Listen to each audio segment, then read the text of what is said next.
আপনার ফেভারিট সেলিব্রিটির সব latest update পেতে সাবস্ক্রাইব করুন আমাদের চ্যানেলে আর বেল আইকনে ক্লিক করতে ভুলবেন না।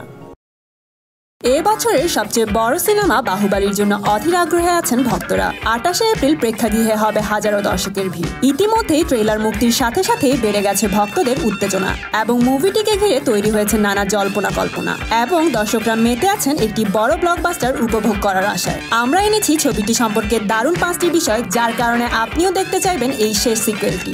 উচ্চমাত্রার গ্রাফিক্স। এই সিকুয়েলে ব্যবহার করা হয়েছে আগের চেয়েও আধুনিক গ্রাফিক্স ও উচ্চমাত্রার ভিজুয়াল ডিসপ্লে।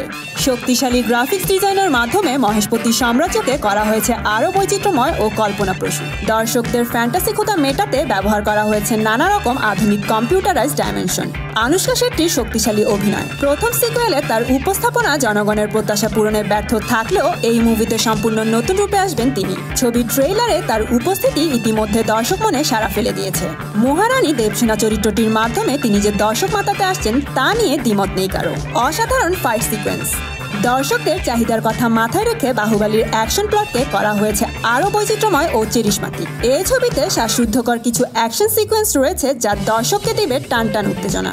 ট্রেইলার লঞ্চের সময় যখন জানতে চাওয়া হয় তারকাদের বডি ফিটনেস সম্পর্কে, তখন সাংবাদিকদের রানা বলেন এই মুভির জন্য টানা 5 বছর জিম করেছেন তারা। এটি সম্পূর্ণ রিয়েল এবং এখানে কোনো গ্রাফিক্সের সাহায্য নেওয়া হয়নি। এছাড়া ছবিটির ব্যাপারে তারা এতটাই ডেডিকেটেড ছিলেন যে এই সময়ের মধ্যে তারা অন্য কোথাও কাজ করেননি। The big fight. ছবিটির অন্যতম মূল আকর্ষণ খলনায়ক রূপী রানা দঘুপতি ও বাহুবলী রূপী মহেশের শেষ এবং সবচেয়ে বড় অ্যাকশন দৃশ্য। এই অংশটিতেও অপেক্ষা করছে বড় একটি চমক এবং সবশেষে মিলবে সবচেয়ে বড় প্রশ্নের জবাব, যার অপেক্ষায় গোটা ভারতের দর্শক। হ্যাঁ বন্ধুরা, এই ছবিতেই জানা যাবে কেন কাটাপ্পা মেরেছিল বাহুবলীকে, যা প্রথম সিকোয়েন্সে রয়ে যায় অসমাপ্ত।